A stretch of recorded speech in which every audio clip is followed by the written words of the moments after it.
कैसे हैं आप लोग? सारे आ गए हैं या कोई बाकी भी हैं? अमरनाथ कुशवाहा, आर्यन वत्सल, प्रिंस राज, प्रीतम सिद्धार्थ, रतन प्रिया, श्रेया सिंह, सूरज सिंह कुमार, यश सिंह, आयुष और बाकी बच्चे कहाँ रह गए? So we had just finish the chapter और कुछ लोगों ने होमवर्क जो भेजा था उसमें कहीं कहीं कुछ प्रॉब्लम्स आ रहे थे, ठीक है। जैसे पहला प्रॉब्लम तो आपके इलेक्ट्रिक एनर्जी में ही है बहुत। तो रेट ऑफ डूइंग वर्क जो है ये पावर के लिए यूज होता है ना, इलेक्ट्रिक पावर इसको कहते हैं, जो कि हम पहले ही पढ़ा चुके हैं आपको। लास्ट डे तो आपको इलेक्ट्रिक एनर्जी के बारे में बताना था, और एनर्जी वर्ड अगर कहीं पर आ जाए ना तो आप समझ जाओ कि एबिलिटी की बात हो रही है या फिर कैपेसिटी की बात हो रही है। किस चीज की? Of doing work. हम काम कर सकते हैं, ये कैपेसिटी है मेरी, हम काम कर सकते हैं, ये एबिलिटी है मेरी, यानी एनर्जी है मेरे अंदर। हम काम कितना फास्ट कर सकते हैं या काम कितना स्लो कर सकते हैं, ये है हमारा इलेक्ट्रिक पावर। तो ये बेसिक डिफरेंस आपको समझना पड़ेगा। तो कई लोगों ने ये गलती करी है जो आगे मैं उम्मीद करता हूं कि नहीं होना चाहिए। तो बात क्या है ना कि जब कभी पावर की बात हो आपको P = W/T लिखना है या एनर्जी/T लिखना है, और जब एनर्जी की बात हो तो पावर इंटू टाइम लिखना है। अब कई लोग इलेक्ट्रिक एनर्जी का ऐसा यूनिट वाट लिख के भेज दिए हैं। अब इसको कैसे सही किया जा सकता है? वाट तो ऐसा यूनिट है पावर का, वाट, किलोवाट, मेगावाट, हॉर्स पावर, ये सब पावर के यूनिट्स हैं। इसका तो ये एनर्जी है तो इसका पावर इसका यूनिट तो जूल ही होगा ना। तो ये सब बेसिक डिफरेंसेस हैं। अगर कोई डाउट और भी है तो आप अभी जस्ट नाउ पूछ सकते हैं। एक और चीज है ना, कैपेसिटी और कैपेसिटेंस में। तो कैपेसिटेंस में बहुत सारे लोग अपना डेफिनेशन लगा दिए। कैपेसिटी बेसिकली हम आपको बताए थे कि कैपेसिटी एक तरह का है कि आप क्या कर सकते हैं, दैट इज योर कैपेसिटी, ठीक है। नॉर्मल सेंस में हम लोग बोलते हैं कि मेरी ये कैपेसिटी है, मतलब मैं इतना कर सकता हूँ, मैं ये वो कर सकता हूँ। अब यहाँ पे इलेक्ट्रोस्टैटिक्स की बात है, यहाँ पे चार्ज की बात है। तो कोई बॉडी कितना चार्ज स्टोर कर सकता है, दैट इज इट्स कैपेसिटी। अब ये चार्ज स्टोर कर रहा है कोई बॉडी लोड पोटेंशियल पर, तो उसी को आप कैपेसिटेंस कहते हैं। और सी का फॉर्मूला आपको बताए थे Q/V, मीन्स कि किसी भी बॉडी का 1 वोल्ट इंक्रीज करने के लिए जितना चार्ज देना पड़े उसी को इसका कैपेसिटेंस कहते हैं। और कैपेसिटर वो डिवाइस है जो चार्ज को स्टोर कर सकता है लो पोटेंशियल में। बाद में आपको बहुत सारा चीज बताया जाएगा कि जैसे मैंने कुछ बताया भी था आपको, 12th का ये पूरा सिस्टम है कि आप अगर एक चार्ज्ड बॉडी को अनचार्ज बॉडी के पास ले जाएंगे तो अनचार्ज बॉडी में ड्यू टू इंडक्शन चार्ज आ जाएगा, और negative charge due to attraction नजदीक आएगा, और positive charge due to repulsion दूर जाएगा। और इस पॉजिटिव चार्ज को अगर आप अर्थ कर देते हैं तो ये खत्म, ये हो गया चार्ज्ड। यही तो कैपेसिटर है। पहले इस बॉडी में चार्ज नहीं था, अब इस बॉडी में चार्ज आ गया, इसके अंदर कैपेसिटी बढ़ा है। तो यही चीजें होती हैं और इसी को आप कैपेसिटर कहते हैं। और कोई किन्हीं को डाउट है तो please ask to me, everyone. कुछ भी पूछना है आपको इस चैप्टर में तो प्लीज आस्क। अच्छा, कोई वैसा स्टूडेंट नहीं है ना जो होमवर्क करके भेजा और हम आपको वापस से रिटर्न नहीं किए हैं? सारे लोग को फीडबैक मिल गया है ना जो भी होमवर्क भेजे हैं? हाँ जी,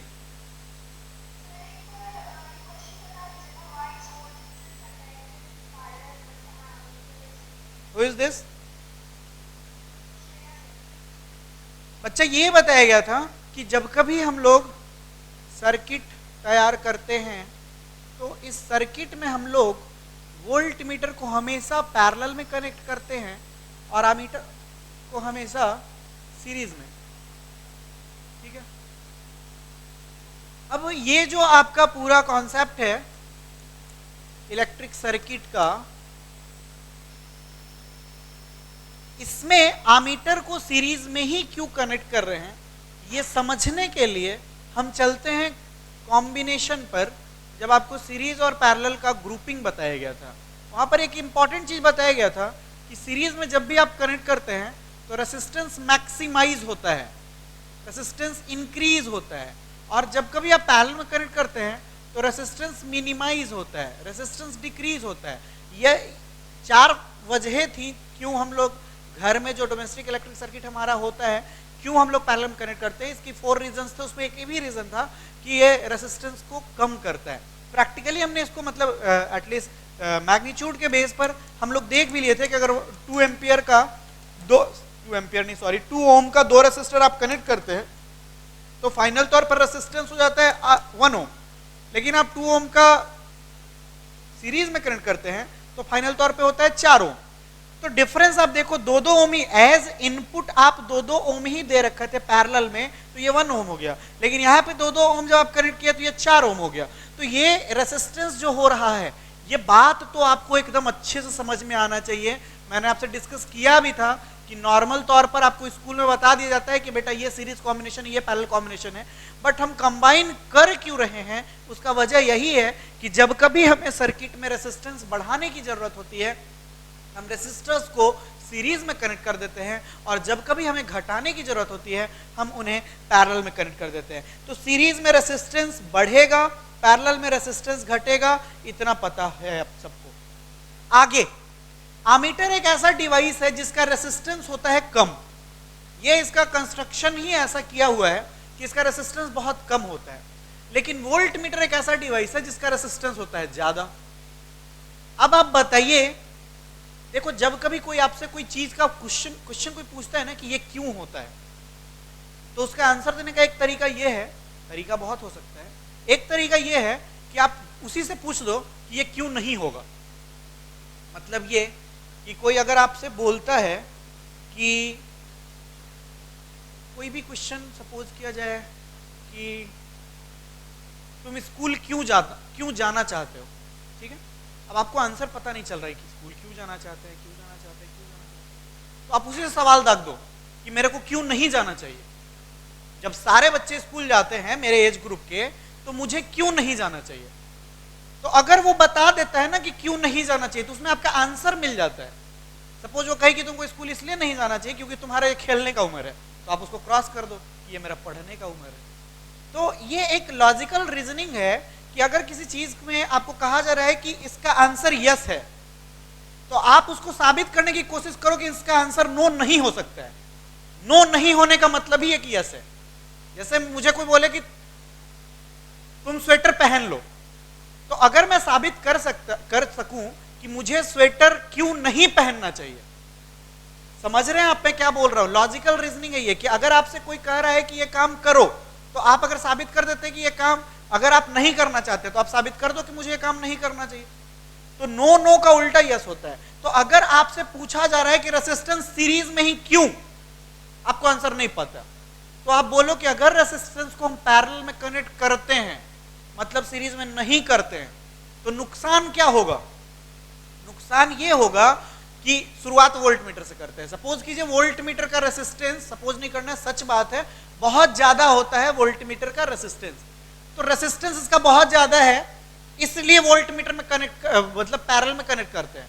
अगर हम पैरेलल में कनेक्ट नहीं करेंगे तो हम सीरीज में करेंगे, और सीरीज में करेंगे तो इसका रेसिस्टेंस और बढ़ेगा, जो कि हमारे सर्किट के लिए अच्छा नहीं होगा। इसको पैरेलल में करते हैं अगर आप, तो इसका रेसिस्टेंस और घट जाएगा।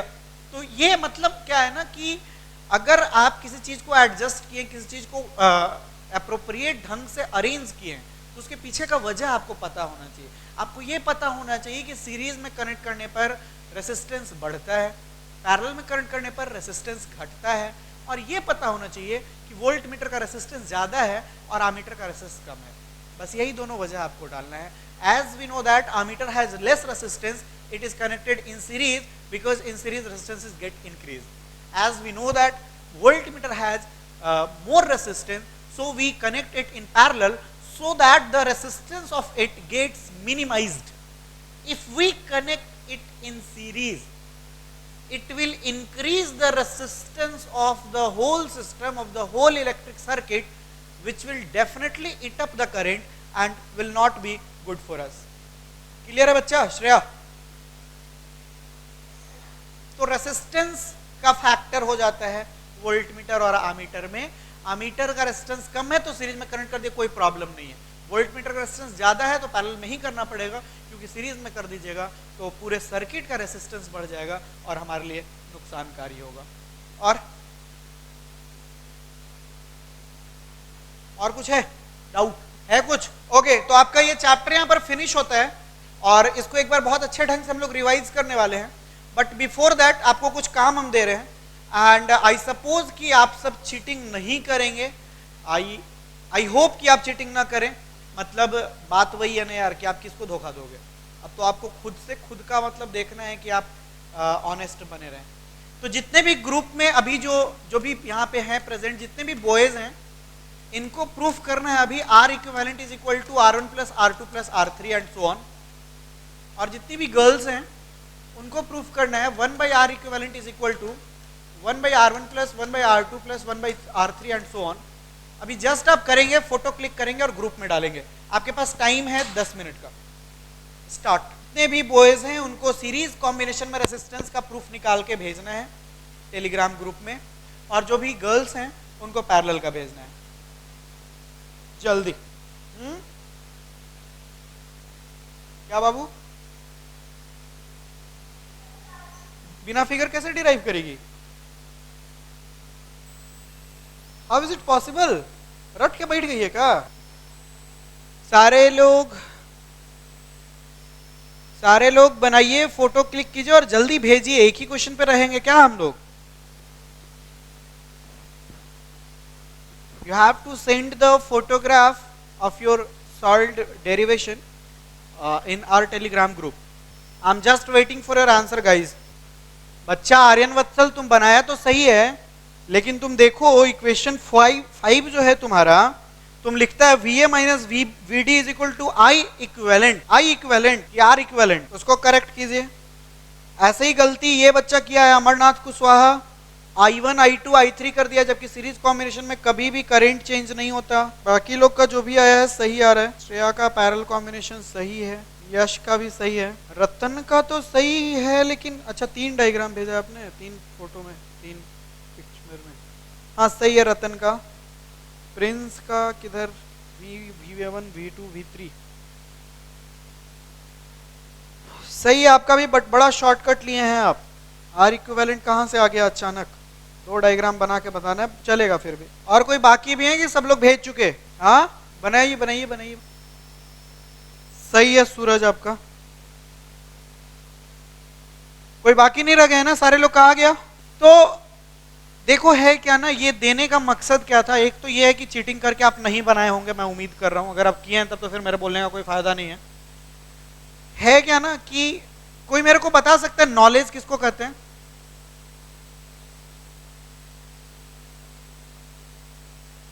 What is knowledge?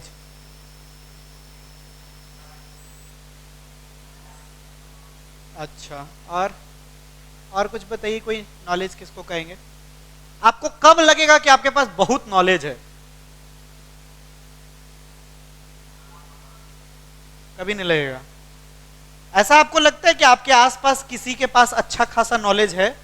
किसको नॉलेजेबल पर्सन आप समझते हैं? मैं बता रहा हूं, ऑप्शन दे रहा हूं। पहला वो इंसान जिससे आप कोई चीज पूछते हैं तो वो तुरंत गूगल खोल ले और देख वेख के बताता है, या किताब खोल ले या नोट्स खोल ले, फिर देखे फिर आपको समझाए। और दूसरा कि वो आप कुछ उससे पूछे और वो तुरंत बता दिया। नॉलेज किसको आप नॉलेजेबल पर्सन कहेंगे? दूसरे वाले को कहेंगे पक्का? एक्चुअली नॉलेज यही है, पढ़ने के बाद या कुछ सीखने के बाद कौन सी चीजें हैं जो आपके दिमाग में रहती हैं। तो क्या है ना कि नॉलेज उसी को आप कहते हैं। आवाज जा रही है ना? ये एक छोटा सा मैं आपको ट्रायल दे रहा था कि नॉलेजेबल होने का मतलब क्या है। अगर आप में से कोई भी पीछे कॉपी पलटे हैं एक लाइन देखने के लिए भी, सिर्फ आपको V is equal to IR देखने के लिए भी जरूरत पड़ गया कॉपी पलटने का, तो मतलब आप सिंसियरली होमवर्क नहीं कर रहे थे या सिंसियरली आप मेरे क्लास में अटेंटिवली लेक्चर अटेंड नहीं किए। तो चैप्टर खत्म हो गया। चैप्टर खत्म होने के बाद आपके दिमाग में इलेक्ट्रिसिटी को लेके जितना कुछ है दैट इज नॉलेज। और इसीलिए मैं बार बार बोलता हूं कि आपको पढ़ाई इस तरीके से करनी है कि एग्जाम से एक दिन पहले रट्टा नहीं मारना पड़े। एग्जाम से एक दिन पहले बस आपका जो नोट्स बना हुआ है एक बार सरसरी निगाह से देख लिए, हो गया। ऐसा नहीं कि एग्जाम से पहले 14 घंटा आप पढ़ रहे हैं फिर आप एग्जाम दे रहे हैं, तो फिर आपके पास नॉलेज नहीं है, आप टाइम पास कर रहे हैं। आपको कोई मतलब आपको जरूरत नहीं होना चाहिए। जैसे आप सिंपल अपने से सवाल करो, चैप्टर खत्म हो गया, अगर आपको कोई कहता है कि बेटा रेसिस्टेंस के बारे में 5 मिनट बोलना है, तो क्या आप बोल पाएंगे? सारे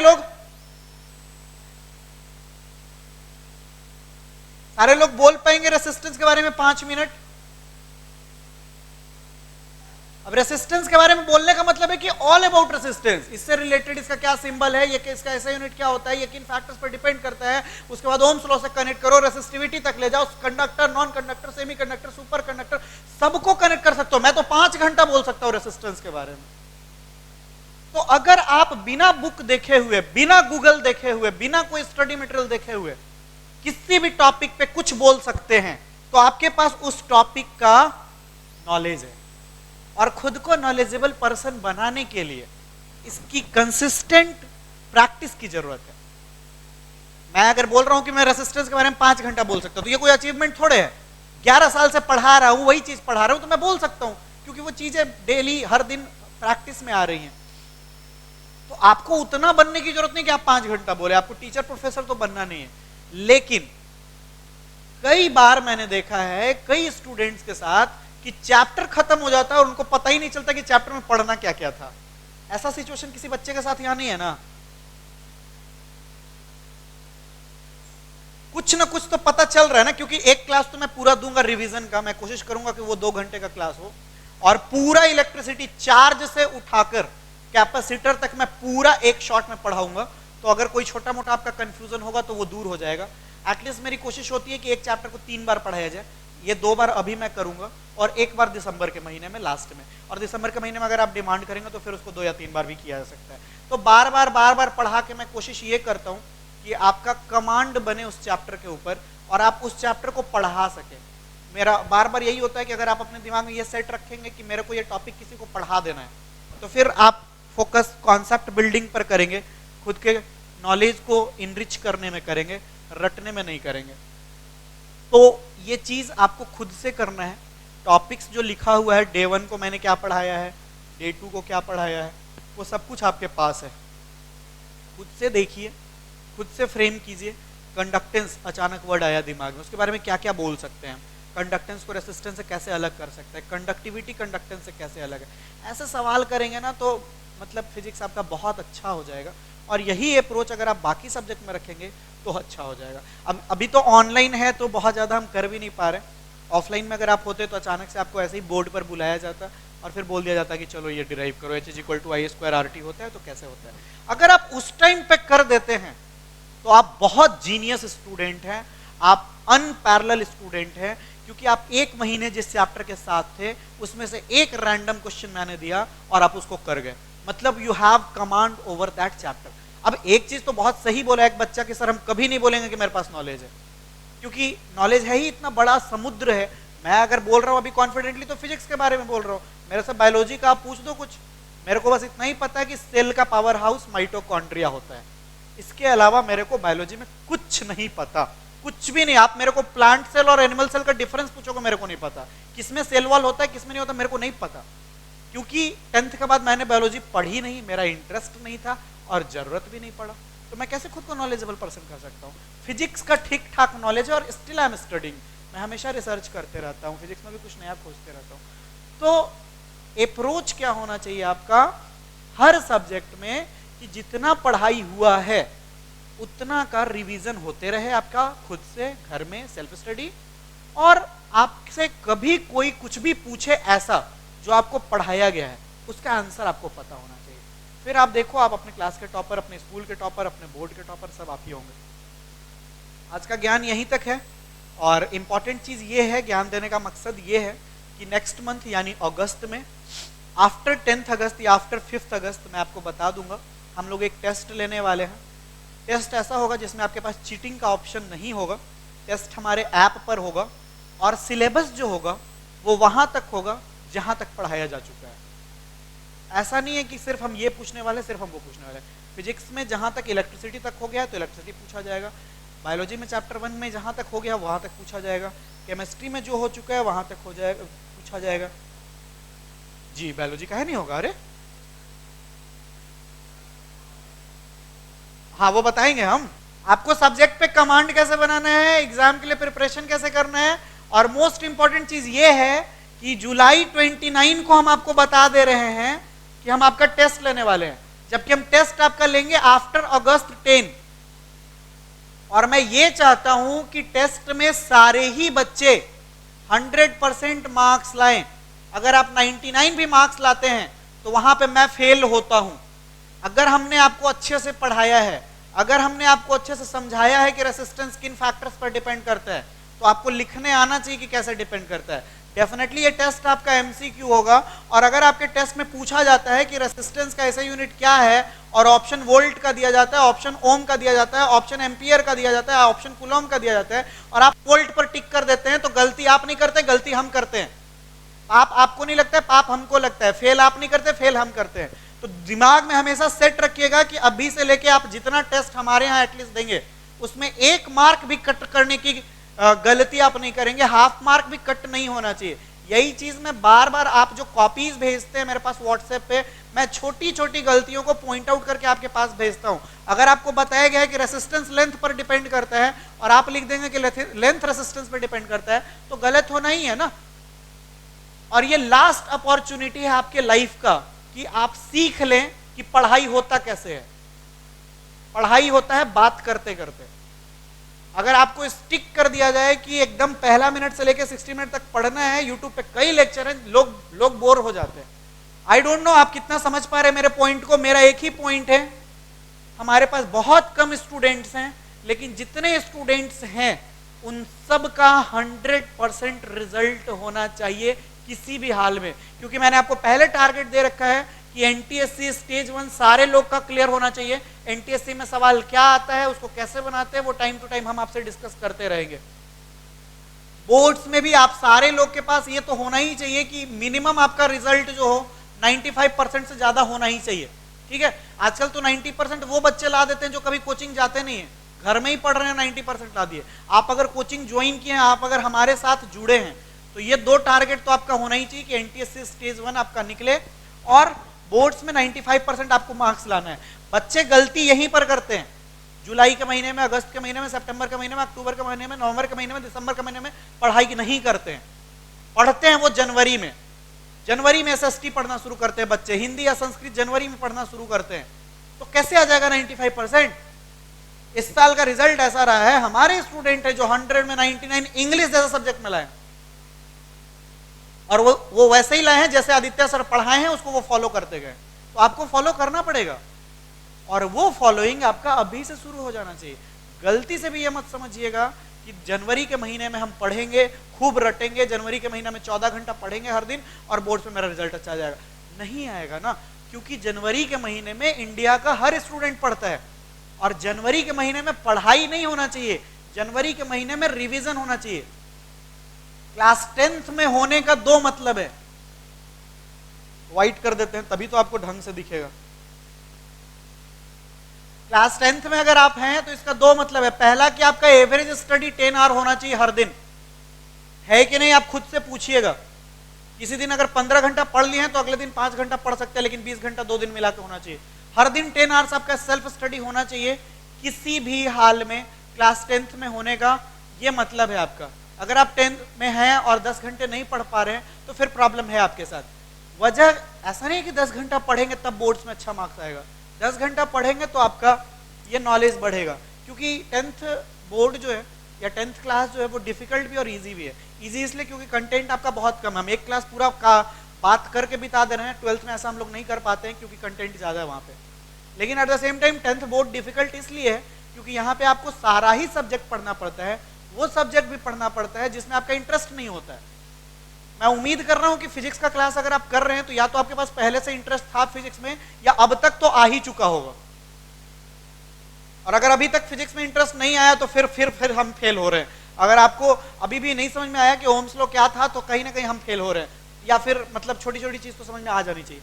तो फिजिक्स में आपका इंटरेस्ट है तो आप पढ़ रहे हैं, एसएसटी में इंटरेस्ट नहीं है तो आप पढ़ते ही नहीं है, तो उधर रिजल्ट खराब हो जाता है। कई बच्चे हैं जो मैथ्स बहुत कम बनाते हैं तो उनका रिजल्ट खराब हो जाता है। तो यहाँ पर एक्स्ट्रा एफर्ट लगाने की जरूरत पड़ जाती है आपको, क्योंकि आपको वो सब्जेक्ट्स भी पढ़ना पड़ता है जिसमें आपका इंटरेस्ट नहीं होता है। ऐसा कोई स्टूडेंट नहीं होगा जिसको साइंस पढ़ने में मजा आ रहा है, सोशल साइंस पढ़ने में मजा आ रहा है, हिंदी या संस्कृत पढ़ने में मजा आ रहा है और मैथ भी पढ़ने में मजा आ रहा है। आपको तो बेसिक अंडरस्टैंडिंग के लिए सारा सब्जेक्ट दे दिया गया है, लेकिन सारे सब्जेक्ट के लिए आप नहीं बने हैं। आप आगे जाके स्पेशलाइज्ड हो जाएंगे, जैसे मैं फिजिक्स के लिए हो गया, या फिर आगे जाके पूरा पढ़ाई भी आप छोड़ देंगे अगर आप किसी दूसरे तरह के जॉब में जाते हैं तो बोर्ड्स में अच्छा रिजल्ट आना कंसिस्टेंट एफर्ट की डिमांड करता है, और वो तब आएगा जब आप पहला टेस्ट से ही 100% मार्क्स को टारगेट करें।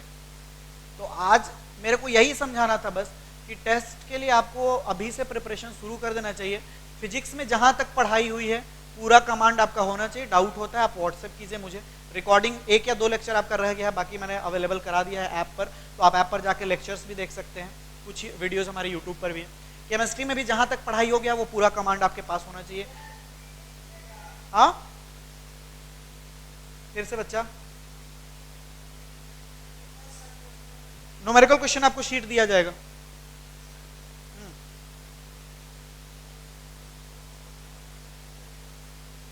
एनटीएससी का पूरा पैटर्न हम कभी डिस्कस कर देंगे। 2 पेपर इसका होता है, मैट और सैट का, जिसमें मैट में मेंटल एबिलिटी 100 क्वेश्चन होता है और सैट में आपका साइंस, एसएसटी और मैथ होता है। और उसी की हम बात कर रहे हैं, जैसे ओम्स लॉ का ग्राफ पूछ दिया जाता है, या फिर मैंने पहले के लेक्चर्स में कुछ डिस्कस किया है कि कैसे स्टेज 1 में आता है। जिस तरीके से आप पढ़ रहे हैं स्टेज 1 आपका हो जाएगा। एसएसटी में भी वही चीज जो आप स्कूल में पढ़ाया जा रहा है या फिर जो आप घर में पढ़ रहे हैं उससे ज्यादा नहीं आएगा। लेकिन एनटीएससी का क्वेश्चन बैंक अगर आप उठाते हैं स्टेज 1 का, आप कोई भी बुक उठा लें या गूगल पे आप एनटीएससी स्टेज 1 क्वेश्चन पेपर ऐसा टाइप करें तो आपको बहुत सारा सवाल मिलेगा। तो इनफैक्ट अभी ही आप बहुत सारा सवाल कर लेंगे। वजह क्या है कि कुछ क्वेश्चंस आपके 9th वाले से होते हैं। तो 9th में मोशन में जो आपने पढ़ा है, ग्रेविटेशन में जो आपने पढ़ा है, साउंड में जो पढ़ा है, वो सारे सवाल भी होते हैं, तो उसको भी आपको करना होता है। तो अभी से ये मैं 10 घंटे अगर बोल रहा हूँ, 10 घंटा बहुत है, क्योंकि 2-3 घंटे में आपका इधर वाला काम हो जाता है, जो भी आपका स्कूल का होमवर्क है या घर का मतलब कोचिंग का होमवर्क है, ये सब। बाकी के टाइम में आपको 2 काम जरूर करना है। पहला ये कि आप प्रीवियस ईयर पेपर बोर्ड का देखें, लास्ट ईयर 10th बोर्ड में क्या क्या पूछा गया था, और दूसरा आप एनटीएससी का देखें, और दिक्कत होता है तो हमसे कांटेक्ट करें। अब है क्या कि हम लोग तो आपका 5 ही सब्जेक्ट करवा रहे हैं, बाकी का आपको खुद से करना है। तो हम लोग टेस्ट भी आपका 5 सब्जेक्ट का ही लेंगे, लेकिन अगर आप इसमें भी 100 आउट ऑफ 100 नहीं ला सकेंगे तो फिर तो बहुत प्रॉब्लम हो जाएगा ना। तो मैथ में भी जहां तक पढ़ाई हो गया है वहां तक का पूरा प्रैक्टिस करके रखें आप। फिजिक्स में भी, केमिस्ट्री में भी। मैं 15 दिन पहले एटलीस्ट बता रहा हूं आप सबको, 10 अगस्त 15 तक ये टेस्ट होगा आपका, लेकिन टेस्ट में फुल मार्क्स सबका आना चाहिए। आएगा?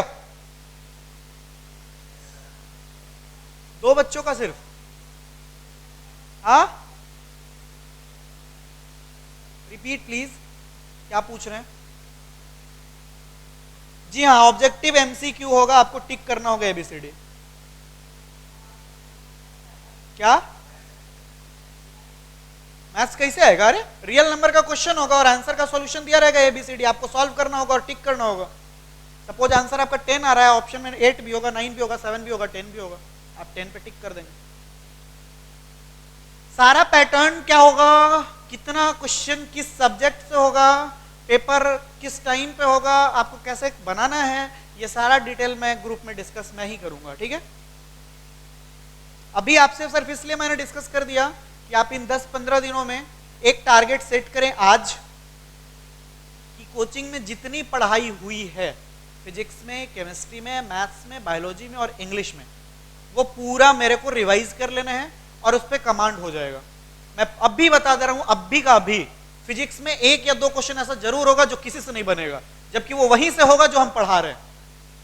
और ऐसा इसलिए होगा क्योंकि आप 3 बार 4 बार रिवाइज करके नहीं आएंगे तो आप फंस जाएंगे। तो टेस्ट इसी बात का हम लोग लेते हैं कि आप कितना रिवाइज किए हैं। समझ रहे हैं? सारा क्वेश्चन ऐसा नहीं होगा कि रेसिस्टेंस का ऐसा यूनिट क्या है और करंट का ऐसा यूनिट क्या है। तो ऑलवेज फोकस ऑन रिवीजन। मैं बात कर रहा था ना कि 10th में होने का क्या मतलब है, 2 मतलब है। पहला कि 10 घंटा पढ़ना है, और दूसरा कि पूरे सिलेबस को कितनी बार रिवाइज करना है। अच्छा, आवाज नहीं जा रहा है क्या? 10 बार रिवाइज कर लोगे ना तो सीबीएसई टॉपर बन जाओगे और एनटीएससी स्टेज 1 और स्टेज 2 दोनों निकल जाएगा, जिंदगी सेट हो जाएगा। ठीक है, फिर हम आपका इंटरव्यू लेंगे बोलो इंडिया पर। आज के लिए इतना ही है, that's all, thank you, and कर रहा हूं। हाँ जी बताइए क्या?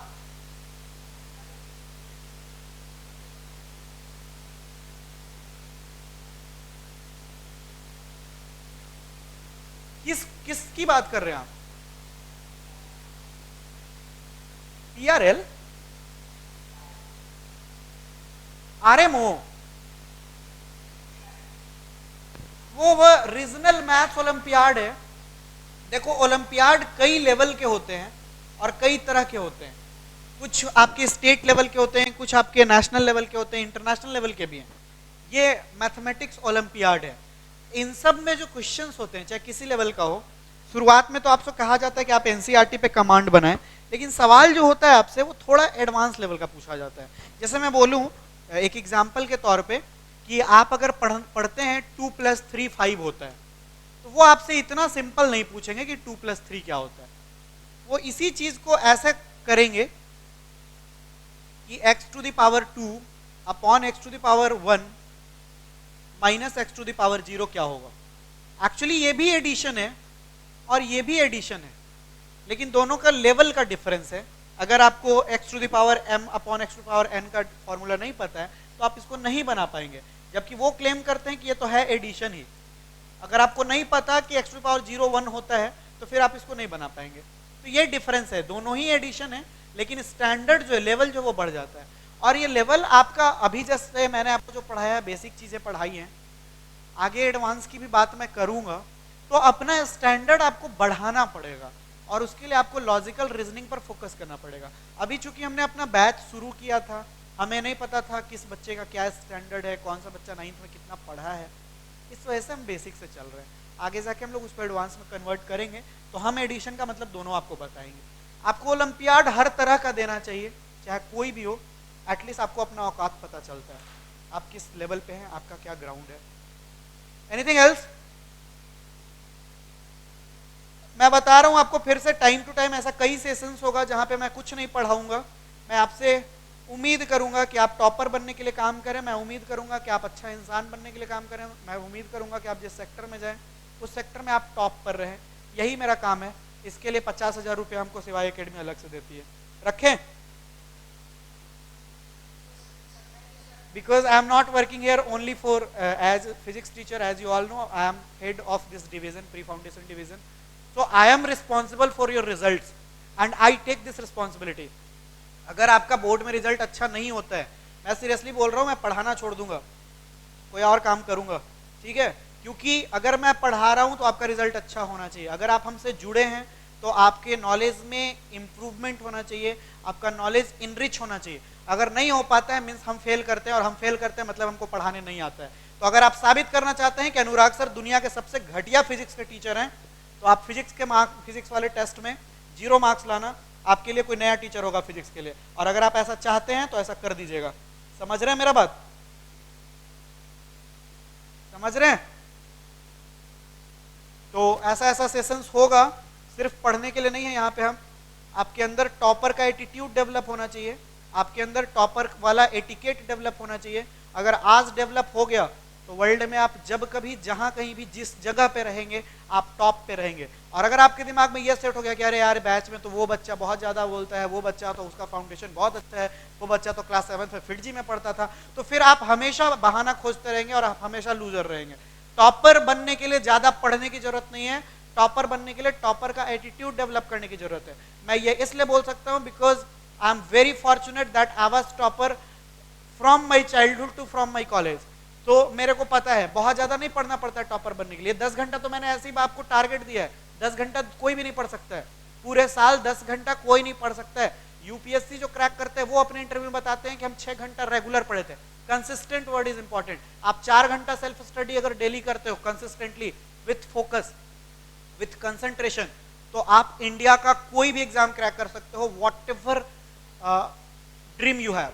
आप चाहे आईआईटी करना चाहें, आप चाहे मेडिकल करना चाहें, आप सीए करना चाहें, आप यूपीएससी करना चाहें, आप क्लैट करना चाहें, कोई भी एग्जाम हो आप आराम से कर सकते हैं। लेकिन ये सब चीजें आपके 9th 10th क्लास में डेवलप हो जानी चाहिए। अदरवाइज 11th 12th में आप जाएंगे या 12th के बाद आपका पढ़ने का बहुत मन होगा, लेकिन आपके पास काम बहुत ज्यादा होंगे पढ़ाई के अलावा। अभी आपके पास कोई काम नहीं है, खूब पढ़ते रहिए।